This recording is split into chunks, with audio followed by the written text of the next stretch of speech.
Welcome to As Long as the River Flows, a Keepers of the Water podcast. Episode 11 is part 4 in the series of Dene Nation Speaks Out on the 2023 wildfire devastation and why an independent inquiry is needed. In part 4, Bill Erasmus discusses the need for the people to reach out to the Commissioner of the Northwest Territories to express their desire for an independent inquiry. Then we hear closing statements from Chief Fred Sangues, Elder Francois Paulette, and Chief David Echinelli. Then Jesse Cardinal from Keepers of the Water recaps the webinar and gives out the information on how listeners can contact the Commissioner of the Northwest Territories. I want to make some comments about what Chief Sangre said and others. Part of the problem is that right now the way legislation guides everything, and the federal government has legislation in place for any kind of emergency, natural disasters. Chief mentioned the state of emergency. The only communities that are mentioned in the legislation are the two reserves in the Northwest Territories. And I think that's because they're in the Indian Act and the government is responsible. They don't mention the other chiefs. They don't mention the other communities. And the ones that are in charge, if there's an emergency, is the mayor. It's a municipality. And it's the premier. It's the ministers. That's why they're in charge. So if you want to change that, the legislation has to change, or you have to set up an agreement.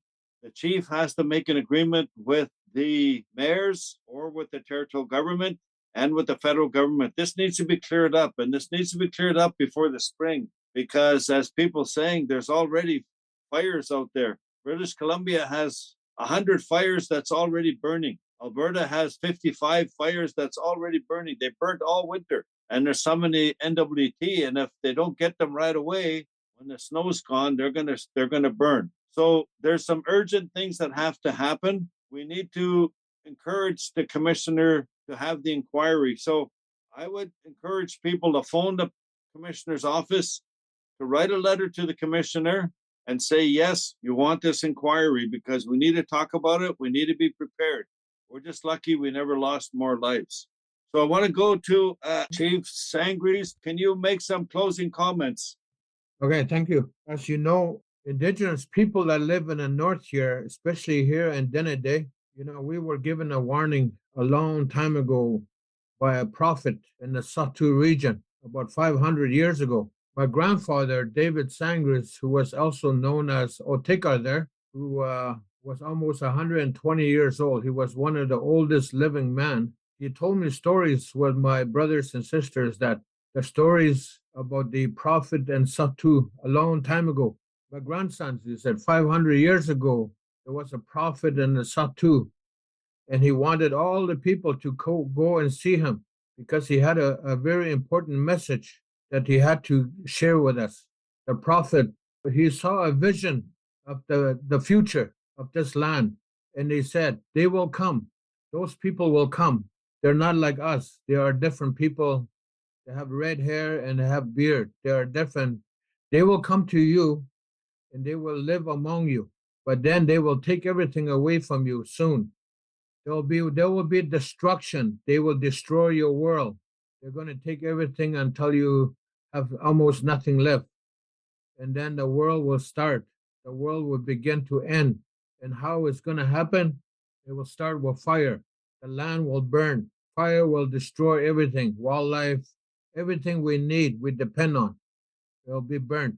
And my grandson is that the only thing left for people to live on will be the fish and the water. That will be the only food left. So my grandson, remember this warning in the future. And when the fires and the forest fire and the land start to burn, then you will know that this warning will come to you, and it's going to happen. So we know this warning already. We were told as Dene people that they will come and the world will be destroyed, and it's happening at this time.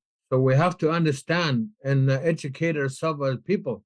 So we know that the old prophets is telling us the truth, but we need to remember that story and prepare ourselves, make ourselves prepared so that it won't happen at really devastating, at really fast pace. Climate change is real, and the land is dry, very, very dry. It's going to burn. and that I'm worried. I'm really worried how we're going to survive as Dene people. If all the land burned, we will be very, very poor. And I think the governments will have to step in to make some changes. And Bill, I agree with you. We have to look at the legislation with the governments and make some changes. They should not only be responsible for fires, but also as indigenous leaders, we need to take care of our community, make sure that safeguard our community, safeguard our back door, making sure that our medicine plants out there is protected. GWT always says land is good when it burns. It brings wildlife back, but it will not bring my medicines back. It will take hundreds and hundreds of years for that medicine to grow again. So science and traditional knowledge are not working together within that government. I think from now on, it might have to. One comment: Northern Saskatchewan, the Dene people who fight fire, they are the model for the North. Yes, you cannot have a journalist to be the crew boss of a firefight in the North. What you need is an elder and a trapper and someone that can tell young people how to fight fire and how to take care of it. That's the way to do it. Forget science. Science failed last year. Remember that. And it's going to happen again. So we got to look at traditional knowledge and look at the model of Northern Saskatchewan, how they fight fires with the elders and their team. That's the way to go. And like I said, we need lots of money. Maybe we could train 100 people in Dettah and other communities. Train your people, get money from Ottawa so that when this happened, we don't have to run. We'll just take care of our back door, clear our community area, do some clear running, do some line cutting. Just prepare ourselves. That's where the money should be spent, not in hotels and down south and where everybody is all over the place. It was chaos and it was not good. I don't want to go through that kind of experience with my people again. I prefer if we have a plan and stay and look after it. We need to do tree cutting and other things, you know. The earth is getting hot and we have to be prepared. 500 years ago, the old prophet, that's what he told us. Must see. Hi, Chief Fred Sangre. We'll go to Francois Paulette, and then we'll hear some closing comments from Chief David. Thank you all for your comments. I think it is important that we move ahead. One thing is that this firefighting today, as mentioned, caused by climate change and so on, is becoming a multi-million-dollar businesses throughout the North. It'd be nice for some of these companies that have made a lot of money in the millions to say a few words. Right here in our homeland here, there was 12 helicopters parked there each evening, sometimes 15. We have bulldozers, cats. Yeah, a lot of our businesses in the north here have made a lot of money, but they don't say anything. We need to put a plan together, and I still like it for a small group of you chiefs to travel to Ottawa, make your business known. If I don't know how AFN can help facilitate this, maybe they could. And Fred, the Chief Sangre, has made a good point. If you're going to raise money, you have to put a good budget together, like $100,000. That's not a lot of money. For one company, a few years ago, when there was a fire here in the north, made $10 million. I think we need to put a good plan and send a small delegation to Ottawa. I don't know about the territorial government. I'm kind of embarrassed by them. I don't know. I've heard about the premier, but I don't think that guy is knowledgeable about, he's concerned about money. Well, for a helicopter to be parked at the airport, just parked, is over $1,000 a day. Is he got a concern about that? No. Anyway, at the end of the day, I think the small delegation should go to Ottawa, put your plan together, and see what can be done. That's the way I see it. There's no other way to do it. You can't go to the premier because he'll just tell you, sorry, I said it, there is no money. But Ottawa has money through climate change, so let's tackle them. That's all I'm going to say. Thank you. Thank you, Francois. Chief David Echinelli, you want to make some comments before we finish? Chief David, go ahead. I don't know what to say, really. But I try thinking about whatever Francois Paulette and Fred Sangre said. What Fred Sangre said is true. I remember that a lot of people talk about this. The fire is just scary. And even the water, the river, when you're working on the river, all our elder people said, be careful. That's what they told us. But if, now I really believe what the three prophets said. I didn't see them, but I heard a word. They were talking about it. What they said, like people talk about it. I heard a word. Like I say Aya, I say Andrew, I say Rob London. What's going to happen? They said we're on right now. In the way back, thousand years, when Noah, the God destroyed the world with the water flooding. And God made the promise, He's not going to destroy the world with the water again. He's going to take all the people that want. He never did that before. Now He says He's going to take all the people who sing up, whatever belonged to them. Now it has happened. He says He's going to destroy with the fire. If God doing that, I don't know how we're going to put it out. And on top of that, they said the world war is going to start. The world war is three. Now the war is all over. Before this kind of thing happened, we have to let our young people know. A lot of our young people don't pray.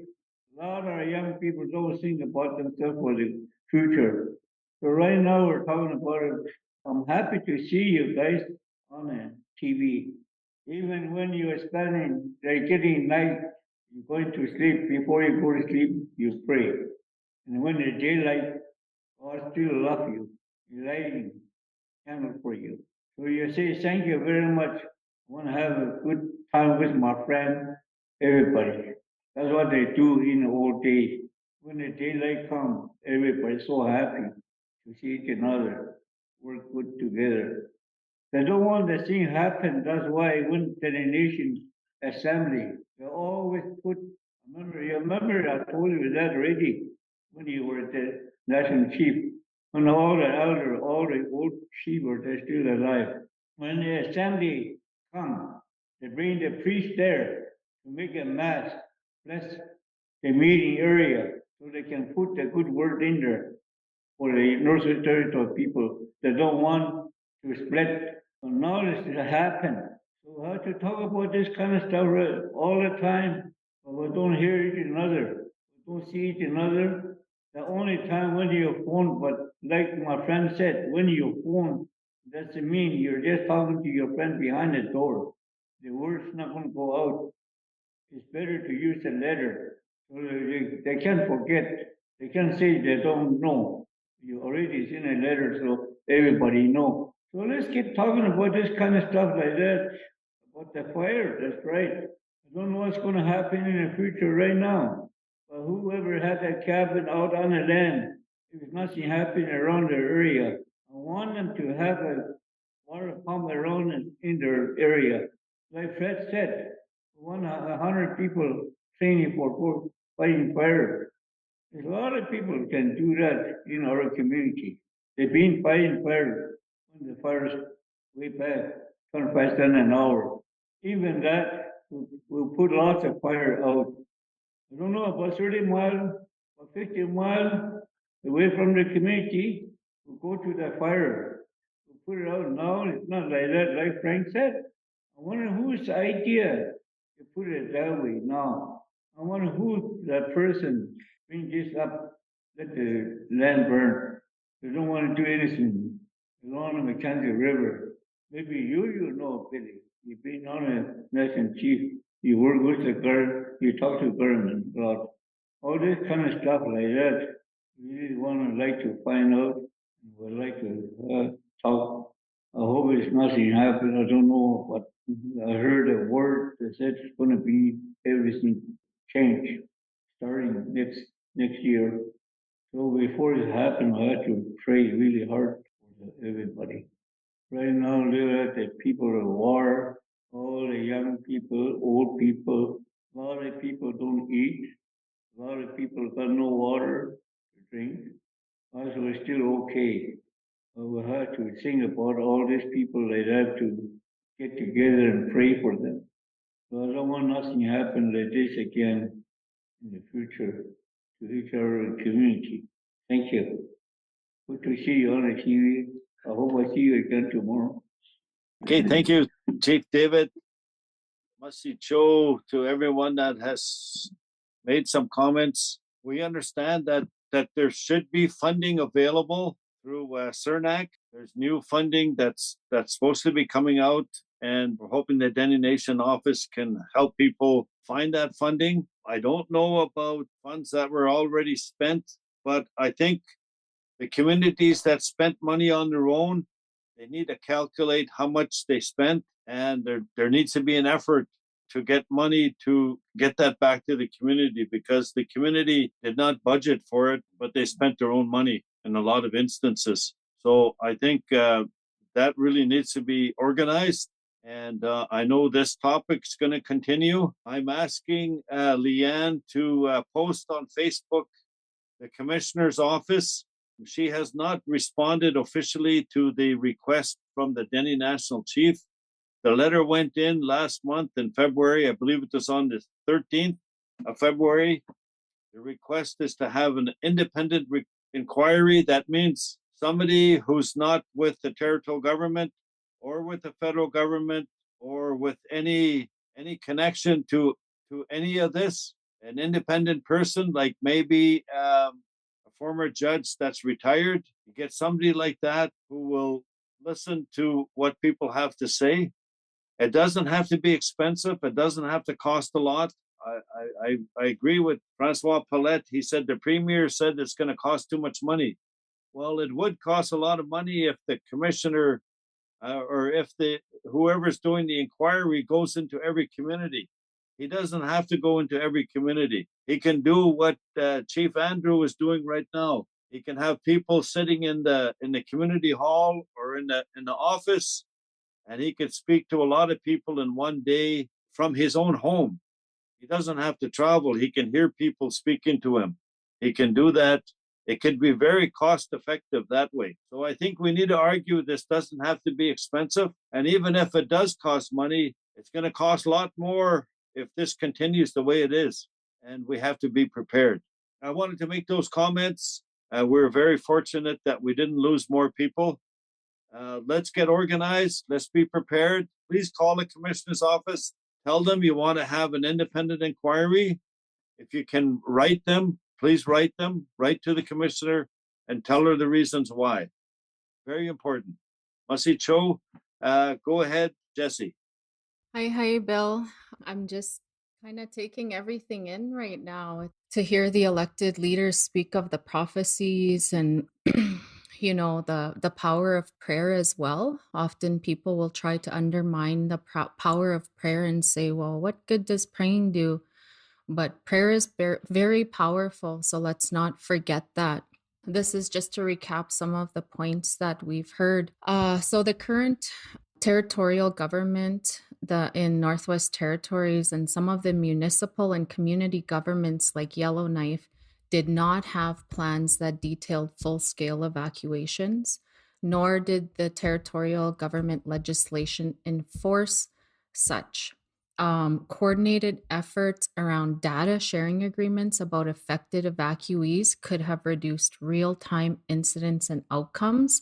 So like where people were going, that information wasn't being all publicly shared. There was a lot of details that weren't being shared that could have helped the Dene Nation in the planning as well.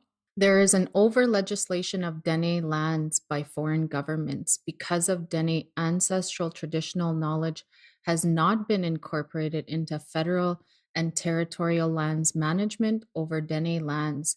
The lands have faced compounding effects of ecological harm. And other examples are Experienced Dene firefighters have been denied the ability to work because they had a criminal record or could not pass the territorial government's requirements due to cultural barriers. Traditional land knowledge was ignored, as many of the chiefs have mentioned today. There's a lot of traditional knowledge that could go into preventing fires as well as fighting the fires. Reduced funding for community-based wildfire crews and training. So Francois mentioned that, there's lots of money being spent, but in the communities, the money was not being spent to mobilize the community people to help. And then regulation of wood cutting permits limits the access to who can harvest. So there's a lot of considerations when we're looking at what an independent audit, like what all needs to be considered. And we ask all of you that are listening to contact the commissioner. So this is the commissioner of Northwest Territories, and you can invite the commissioner to attend any events. So if you in your community want to host an event, you can, we'll post the information on our Facebook pages. Her name is Marie Larson. It's MARIE_LARSSON at gov.nt.ca. But we will post all of this information. You can call her. You can give her a call at 867-767-9137. She's at extension 18068. We'd also like to thank CKLB, a radio station, for offering their services at no cost to stream this. We really wanted to make sure we can get to as many community people as possible. We have been hearing messages on our Facebook that community people want to be heard, and that is noted. The leadership is on here, and they will be making arrangements to set up forums for the community folks to be heard. Also, again, thank you to the Dene Nation, Leanne Goose, our co-moderator, Bill Erasmus, our three panelists, Francois Paulette, Chief David Etchinelli, and Chief Fred Sangri. And also, just really quickly, we sent a notice to the AER. That's the Alberta Energy Regulator in Alberta. There's a current project in Fort McMurray by CNRL. It's called the Jack Pine Expansion.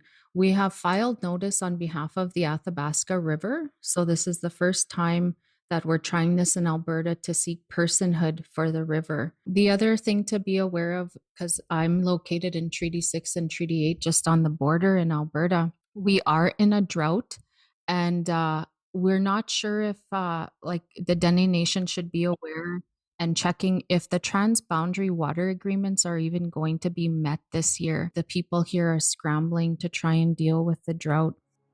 That was Jesse Cardinal of Keepers of the Water. Thank you for listening, and thank you to all the contributors of this episode. If you'd like to hear the full webinar, visit the Keepers of the Water Facebook page or our YouTube channel. If you'd like to donate to the cause or find out more about Keepers of the Water, you can check out our website at keepersofthewater.ca. And don't forget to download and subscribe to be the first to hear new episodes. Miigwech.